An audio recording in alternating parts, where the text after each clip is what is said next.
What's up, y'all? It's your girl, Shay Renee, and today we are going to talk about Married to Medicine, Season 9, Episode 1. Can I tell you something? I feel like this season is going to turn into the I Hate Heavenly season for some reason. And, child, how many times have Toya moved? We got some things to talk about. Let's get into it, shall we?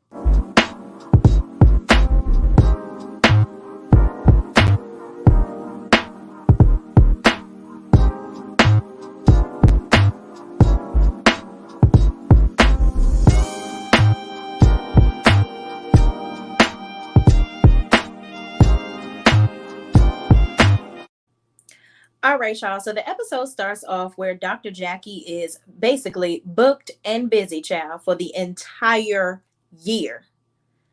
I didn't stutter. The entire year. Like, this woman just has no breaks. She continues to go, go, go, go, go, and service the people, child, in their vaginas. All right. So kudos to you, Dr. Jackie, because you must be an amazing doctor. Because I don't know if y'all noticed, even a lot of celebrities go to her. And this is no shade to Simone, but I noticed that a lot of TV personalities go to Dr. Jackie, and it's a lot of women of importance living in Atlanta that really trusts her to, handle their womanhood, child. So I'm loving it. I love, love, love seeing Dr. Jackie win, and I just really love her bedside manner with her patients as well. So moving on, we see Jackie and Simone are shown riding in the car together. And I really love the fact that they finally decided to put their petty differences to the side. Honestly, y'all, in the last couple of seasons where Simone was really mad at Jackie, I just feel like it was petty. I feel like Simone was mad at her because she was friends with Heavenly and she's trying to tell her who to be friends with. And my thing is, you're not going to tell me who to be friends with. Just because we've been friends longer, that doesn't make it where you now have enough clout in my life to be like, if I don't want you to be her friend, you better not be her friend or you not my friend. That's childish. So she did admit that they both, Jackie put her pride to the side and she put her petty to the side. But child, judging from these daggone upcoming episode scenes, the petty comes back out at some point. But I don't know if it's with Jackie, but it's with somebody. But moving on. Curtis, they pull up to the house, and Curtis and Cecil, they pull up to Jackie's house, by the way. And Curtis and Cecil are looking at Curtis's Gran Turismo. And Jackie was like, I thought you sold that daggone car. And so he's like, not exactly. And I'm like, well, damn, how big is this house where y'all got this many cars when you ain't know this man still had this car? Where is it parked? But anyway, Jackie tells Simone to do a commercial to sell it. So she does this funny little commercial, but she ends up selling the thing for free. So I needed them to put under there, this is a parody. This is not real. Please don't call me looking for this daggone car for free. So I thought that was, it's just cool to see all of them hanging out together again and getting along. Like, I really, really love it. So Cecil and Curtis go off talking about we're gonna go get some wings, and apparently wings is code for the strip club. So I'm like, child, whatever. So Jackie and Simone go inside to talk, and they end up talking about something called an O shot. And apparently the O shot is supposed to make the vagina more sensational. I'm like, okay, I don't know if I want to get any shots in my vag, but okay, you like it, I love it. Moving on, Dr. Heavenly is shown at her house, and her daughter, y'all, Alora has literally grown up in front of our eyes on camera. Like, literally. Like, I every time I see her, I'm like, wow, she's like literally a grown woman now. Like, she's going off to college. She's grown, like, she's driving now. Like, I remember when little Alora was just kind of throwing her mama shade on the side, and she was like 8 or 9 years old, and now she's about to be 18 years old and going to college. Like, it's crazy to me. But moving on, they talk about the beauty supply store, and Heavenly is talking about how proud of the beauty supply store she is, and how it's like one of the only black owned beauty supply stores in Atlanta, and that this is more like a part of the legacy that she wants to leave for Alora, where Alora, doesn't have to want for anything, and she basically has a jump start on her own business. So I'm just like, okay, I think that's a good thing. Like you don't want to, just because you're affluent and you have money, you don't want to show your kids that you just gonna give them everything. And I like how, Dr. Heavenly is making it where she has to earn things, and she, has to work. So they talk about her schedule outside of school and how many days a week she can actually work at the beauty supply store. So as they're talking about that, apparently Dr. Damon is going to be showing up at some point to take her driving so they can learn to drive. She can learn to drive her car. Now, Quad comes in, and this big dog meets her outside and, puts the paws on her. I'm like, Heavenly, why is your dog just roaming around outside? So Quad comes in the house, and then they're talking about Damon coming to take Alora driving, and she got a Range Rover for her first car. So Quad was like, wow, when I got my first car, I got some beat up little Toyota Corolla or Honda so I could practice driving. Y'all people getting these expensive cars, I guess they can afford to fix it if something happened. And I'm like, child, okay. I never understood that. Like, I feel like, okay, if you want to present the Mercedes or the Range Rover or the luxury vehicle of it all and at the party, great. But if y'all got it like that, buy them a little beat up car for them to drive first. Like, y'all can show this at the party, but you got to drive this first so you can show me that your ass know how to drive before I get you up in here. Okay, so it's yours. It's going to be ready, but you got to drive this here first. That's how I would do if I was a rich parent, because also, you just don't want to be in the business of just wasting money, because those cars are not, the sticker price ain't cheap, and the repairs is equally not as cheap either. Okay. But anyway, Dr. Damon comes in, him and Alora exit left, and they go practice driving. So Quad and Heavenly talk about Contessa and how Contessa stopped speaking to Heavenly because of her podcast and what she says on it.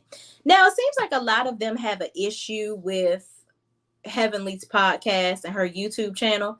I don't have any issues with it. Number one, Heavenly tells the truth. Okay. I don't see where she's saying anything crazy or outlandish on the show. Like, they show like a little clip of Contessa saying that Heavenly made a comment that her husband Scott was abusive, and their relationship was fake, or whatever the case. Everything was fake about their relationship, and basically just talking about their relationship. Contessa, we all watched the show too. Scott was trash. He treated you like trash. Like, she's only speaking what everybody else in the world is thinking. So is she supposed to tell lies just because she's on the cast with you? Okay. I feel like a lot of these women, they direct their anger and their energy towards the wrong people. You need to direct that energy towards your husband. Okay. Now, I don't know what y'all learning and earning as far as love and affection and appreciation in these counseling sessions that y'all doing, but I'm going to need you to do that. Stop blaming everybody else for your BS. Like, y'all relationship was trash. You were damn near about to divorce this dude. So what are you saying right now? This doesn't even make any sense. It's not like Heavenly was like, oh, I told her she need to go ahead and divorce him, or, whatever. And even if that was something that she said, you were going to divorce him. In a upcoming scene, you said that you got the realtor there and you was going to sell the house, but he said, I'm not signing over to have the house sold. I'd rather go to therapy. And it took that much for him to go to therapy. Listen, the bottom line is y'all had problems, period. Okay. So whether you want to brush it up under the rug or blame Heavenly for it, the problems still exist. They existed. They were there. I don't know where y'all at in y'all marriage right now. I hope y'all are doing a hell of a lot better.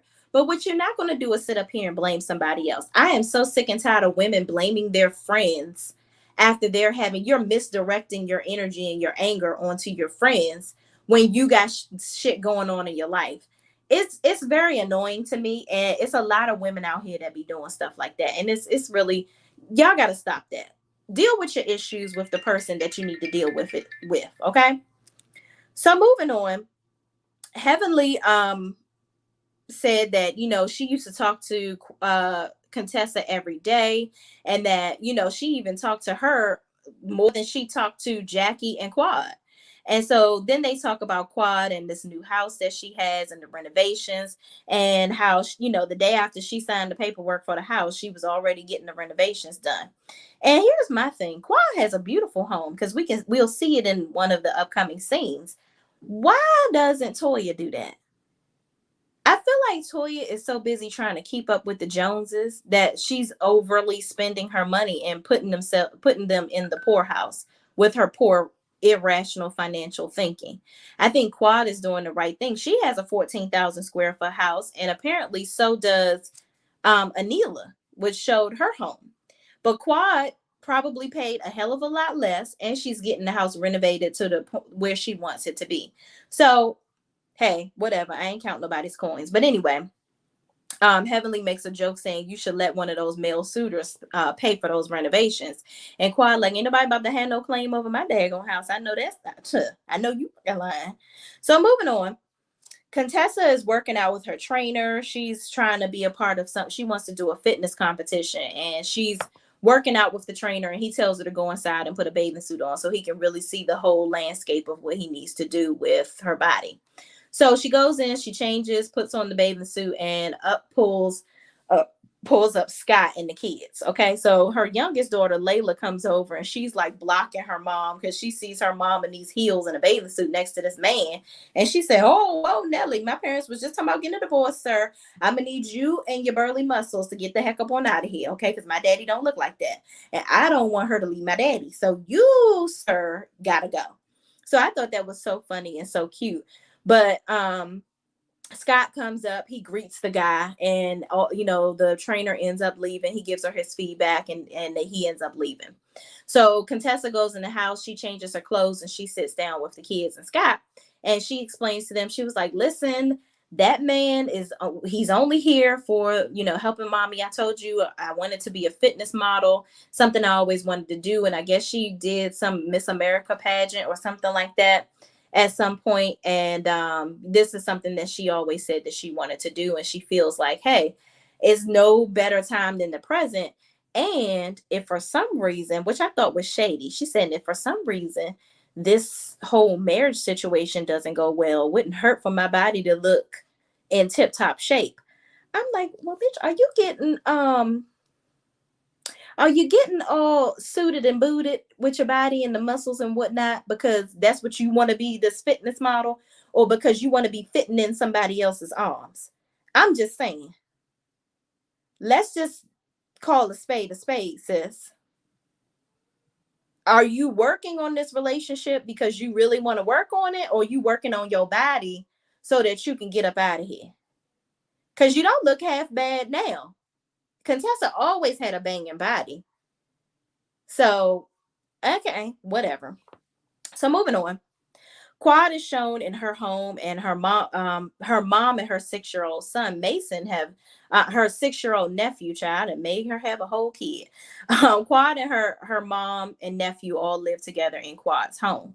So unfortunately, Quad's brother passed away. He died at the young age of 34 of a heart attack.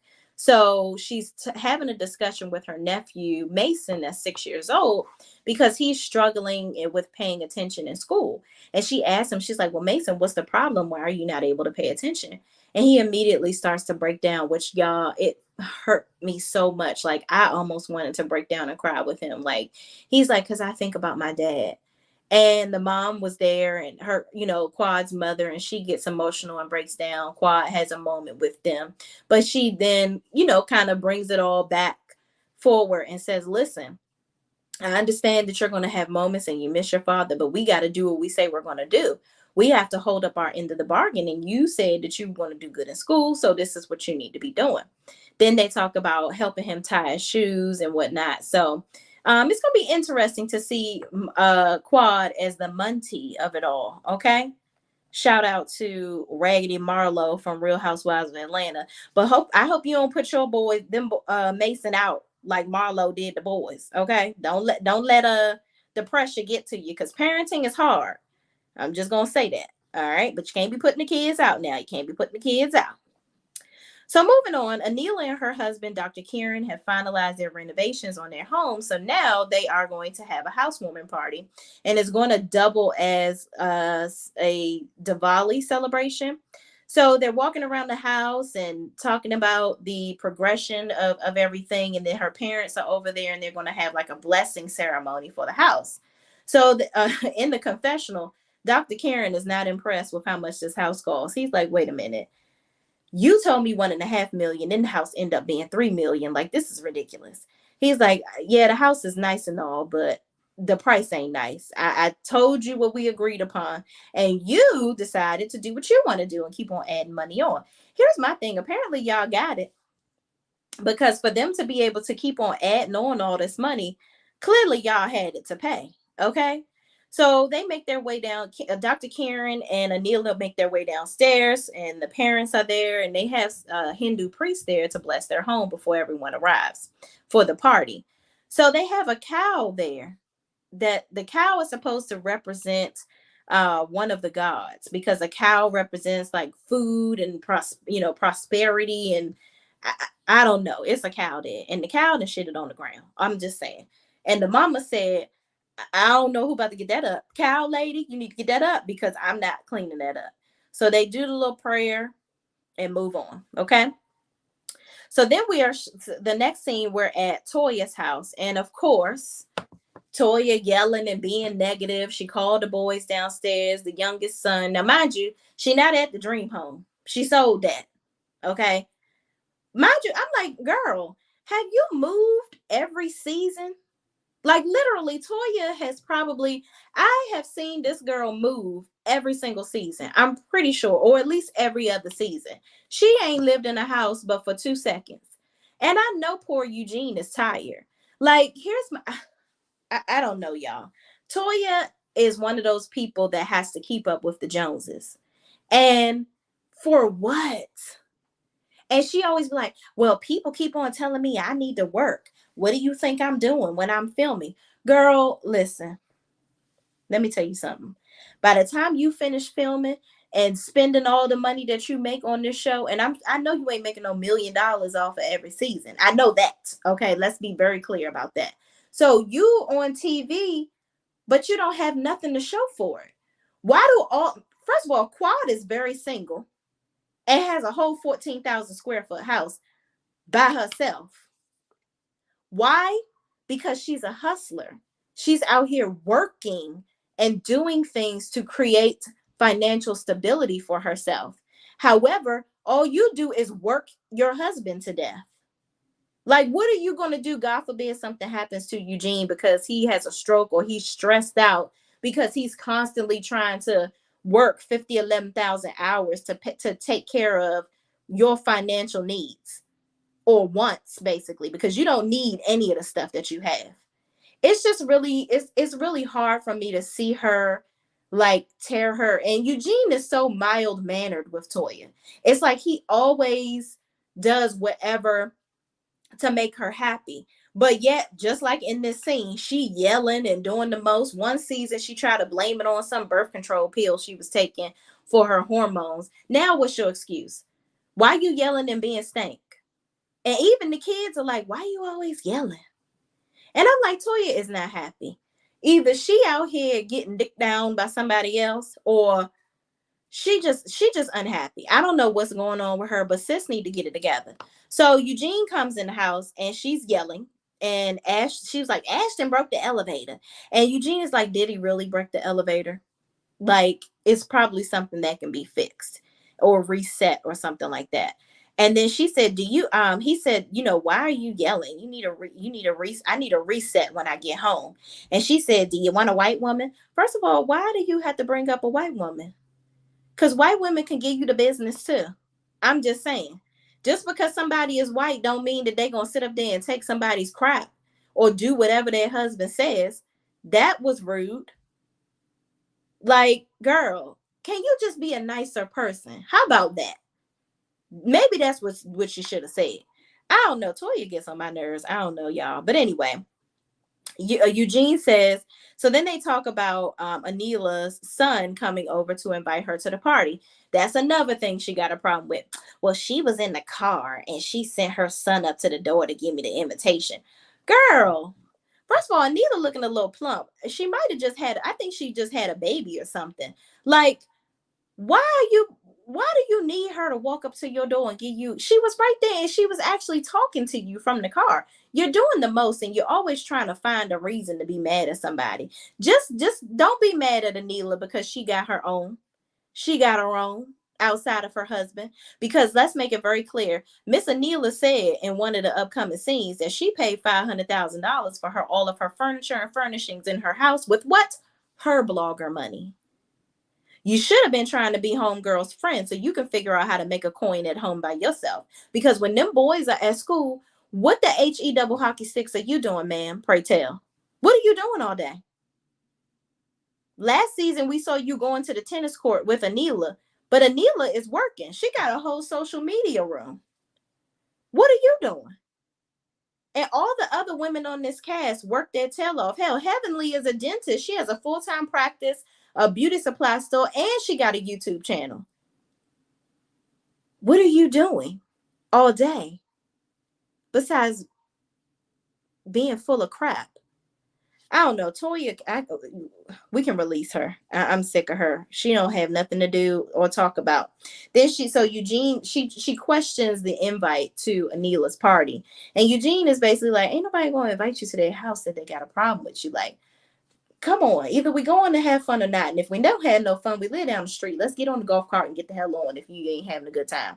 But I did want to mention, Toya said that she moved out of her previous house because the pool was too small for kids and adults. So did you buy a house to have a pool party? And that's it? That pool was big enough for you and your kids, okay? Toya is, listen, just say you couldn't afford the house, Toya. I would so much more respect you for that.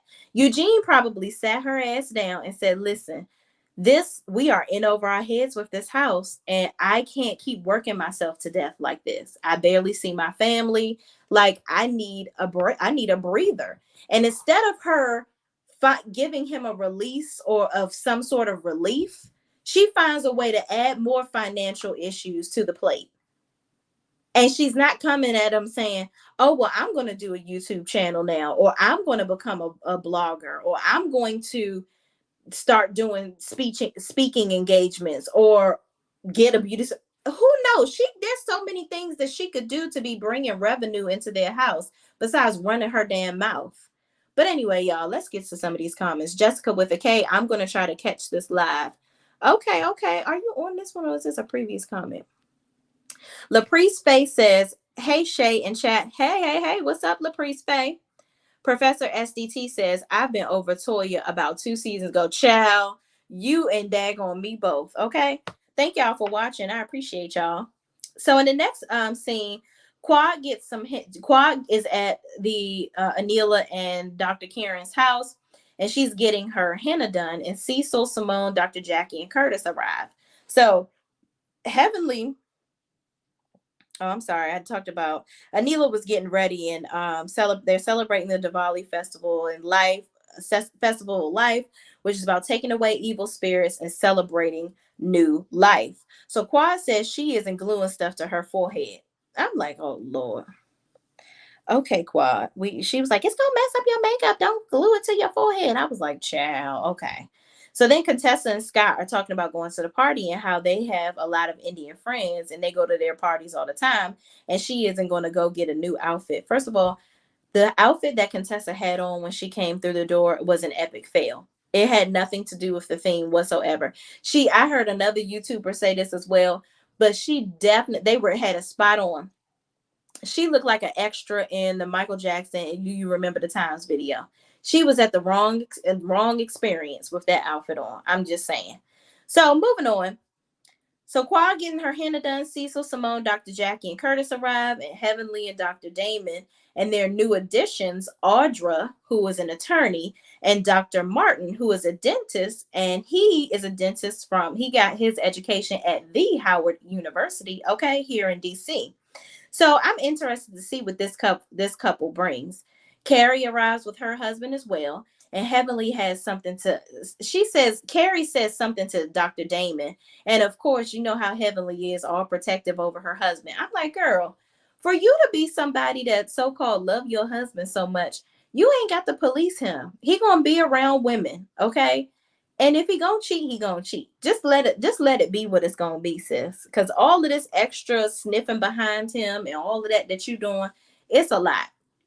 So moving on, Heavenly makes a comment in front of the group saying he is 100%. So Dr. Damon says, I'm 100% devoted to Heavenly. I'm like, okay, the fact that he got to do all of that, and even in the confessional, she was like, you ain't got no female friends, do you? And she bullied him into saying that he don't have no damn female friends. I'm like, okay, whatever. So moving right along, Anika and Dr. Karen make an entrance to their party. And he has an issue with the DJ not saying Dr. Saja or whatever his name is, or Dr. Karen. Sir, listen, Dr. Saja. He wanted them to say Dr. Saja. Sir, I get it. You're a doctor. You save lives. You had to go to school for a very long time. And that is a high tiered accomplishment. I get it. But what I'm not about to do is walk around calling you Dr. So and so all the time. This is a party for fun. Why am I coming over here and constantly calling? No, get your head out of your ass. Okay, so he says Mr. and Mrs. Karen. That's what the announcer says, and they all toast for being lit for Diwali. Oh, thank you so much for your super chat, Professor SDT. Love your commentary. Thank you so much. I really appreciate you. Thank you, thank you, thank you so much. I love y'all. So in the next scene, Contessa and Scott arrive, looking like I said, some extras in the "Do You Remember the Time" video by Michael Jackson. I'm like, child, Contessa, really? Scott understood the assignment, but you, Miss Ma'am, this Party City or pop-up shop Halloween store that you got this from, I'm gonna need you to take it back, and you need to reassess this whole entire look. Last season, she wore something that actually fit the party, because this is not the first time they had a party. So why she ain't just wear the same thing she wore last time? I'd have rather her do that than wear this bullshiggity that she had on this time. Chat, I don't know what's going on. Maybe she had to dress how she feeling, angry. So moving on. Toya and Eugene arrive in a golf cart, and these fools is 2 hours daggone late. I'm like, well, why you even come? Why? And of course, Toya waving at her old house as she goes by. The fact that you waving at your old house doesn't let me know that you were happy to let the house go, and that it wasn't for you, and you wanted because they got another plot of land, because they're going to build another house that's supposed to be ready by April 2023. And my thing is, why are you building another house from ground up? You couldn't afford the other one. Child, I don't get it. But anyway, Anila shows all the ladies around the home, and I must say, the house is amazing. And the food, y'all, I got to tell y'all, I wanted to reach in and make a plate. The food looked really good at the event. I ain't gonna lie. So Anila and the crew, y'all know how to do what to do on a plate, child. Okay, that's all I'm gonna say. But I love the fact that Anila said that she paid for all of the furnishings with her blogger money. That spoke huge volumes to me. And Toya should have been listening, because your lazy ass over here doing God knows what, just talking shit and complaining all day and yelling at your damn kids and yelling at your husband. Girl, find something else to do. Find something else to do, because you on my TV working my last nerve. I'm so sick and tired of her. Like, and then she was in there hating. Like, y'all, she was literally in that house, real life, hating on Anila's house. And I'm just like, girl, why are you hating on this lady?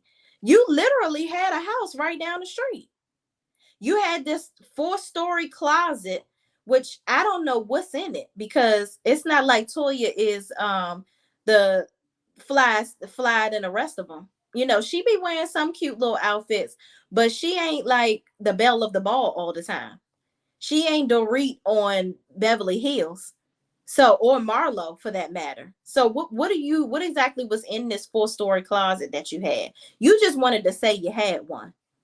And that's where your financial issues are a problem. Quad, go help your friend out. Go help her out. Cause she not doing, she ain't living right. She ain't living right.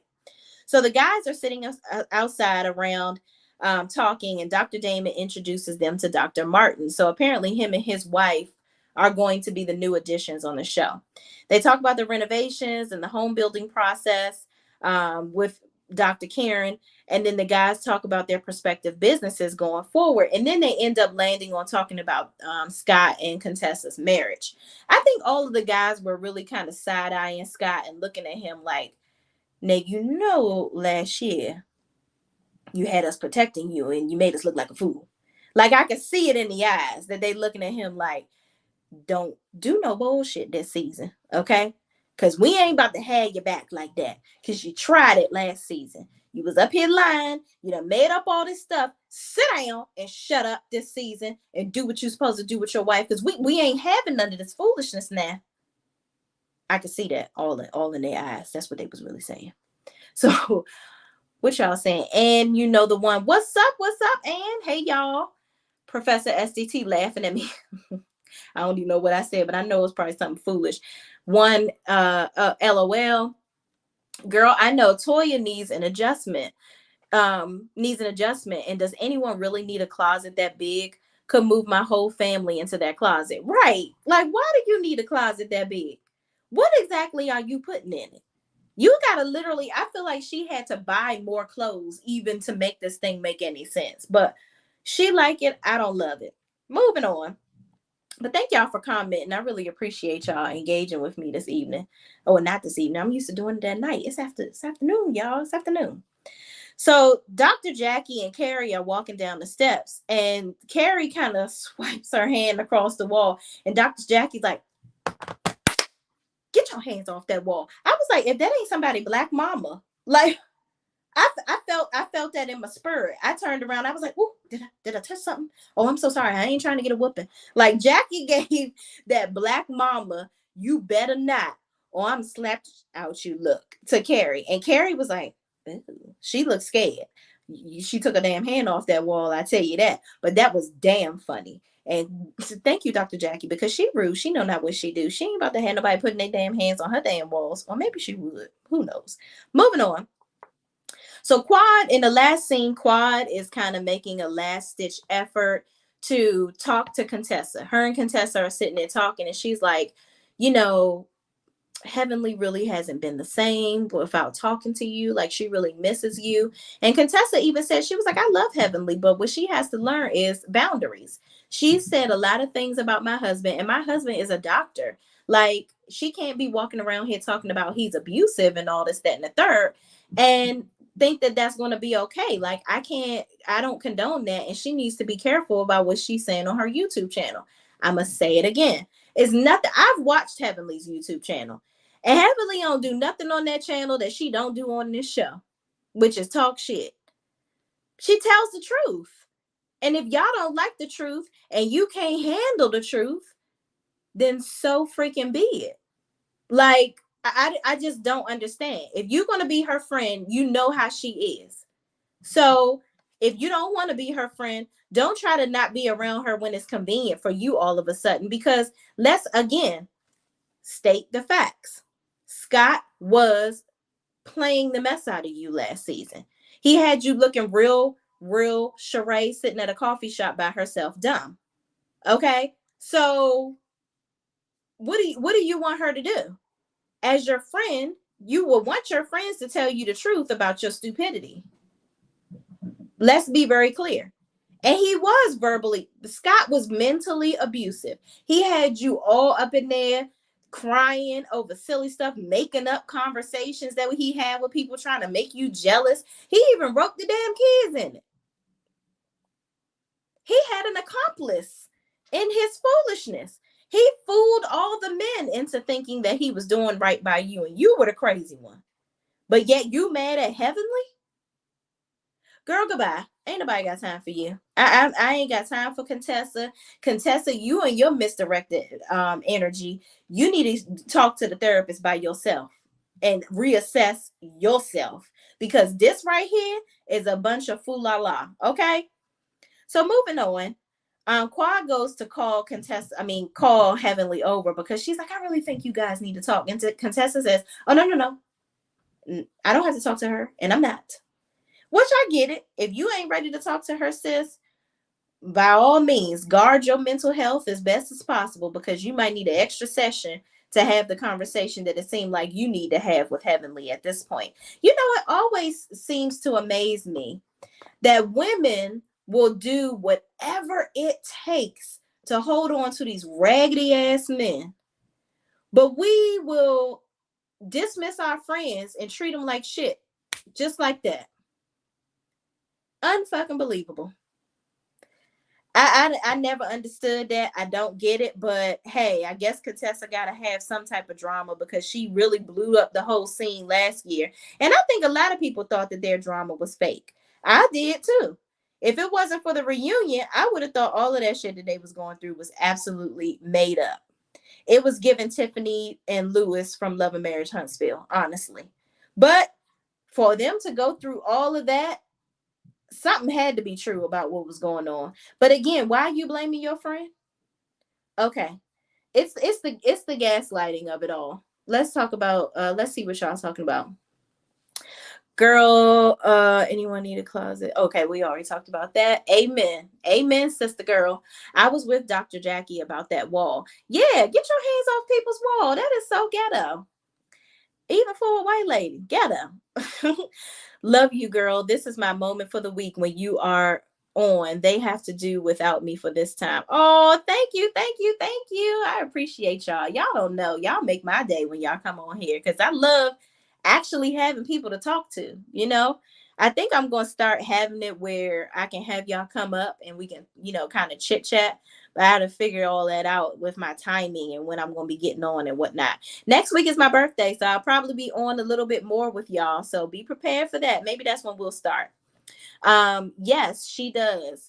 Yep, talk about gaslighting. See, we be here with it, Ann. We be thinking the same stuff. I just said that. Gaslighting the hell out of people. Talking about gaslighting. Damn. Yes, ma'am, that is crazy. What happened to girl power? Right. It's like, listen, you don't have to agree with everything that your friends say and do, or how they move, or think about your relationship. But it's like, damn, girl, call a spade a spade. It is what it is. Scott and your relationship was not great. You talked about y'all about to sell the house and get a damn divorce, and y'all have sat the kids down and talked about all of this. So this shit was real. So why again are we blaming Heavenly? Okay. So anyway, everybody is drunk as hell, and Anila starts dancing for the crowd. And Simone, with her shady ass, talking about that bitch ain't got no rhythm. Simone, you ain't got no damn rhythm, okay? Where's the rhythm and blues in your hips? Okay, girl, let that lady live her best life. You done ate all her damn food and drank her alcohol and gonna tell her she ain't got no rhythm. Let her do what she wanna do in front of her Diwali Hollywood sign in the back of her house. Let her live her best life, child. Okay? But anyway, y'all, thank you so much for watching. Please, please, please don't forget to like, comment, subscribe, and share this video with anybody else that watches this show too. And I will see you in the next video. Peace out.